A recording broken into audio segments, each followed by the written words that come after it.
Un Natale attento agli ultimi, più coraggioso perché più sofferto che in passato, ma dove le difficoltà siano un monito ad aprire i nostri occhi verso chi ne ha più bisogno.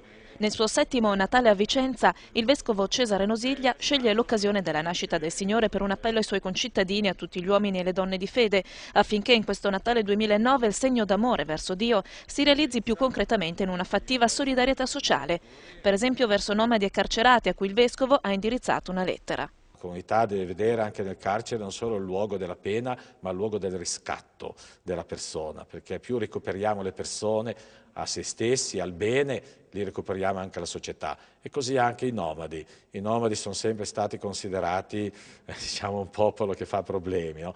Hanno una cultura molto diversa dalla nostra. Anche loro devono fare un cammino per accogliere anche le regole minime, fondamentali del nostro vivere insieme. Però non possiamo pregiudizialmente chiudere le porte. Ma nel Natale, per quanto difficile sia il messaggio che vuole emergere, resta quello di speranza, d'amore ed accoglienza, da vivere con fede nella riscoperta delle relazioni e dell'ascolto. Questo vuol dire solidarietà, vuol dire amore, non in termini astratti ma concreti, quando tu ti coinvolgi con il bene per portare agli altri il dono della tua presenza, del tuo amore concreto. E in questa situazione c'è bisogno di riscoprire questo.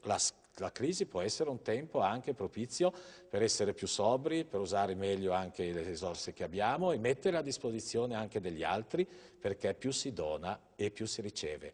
Il messaggio del Natale è proprio questo, c'è più gioia nel donare che nel ricevere. Buon Natale a tutti!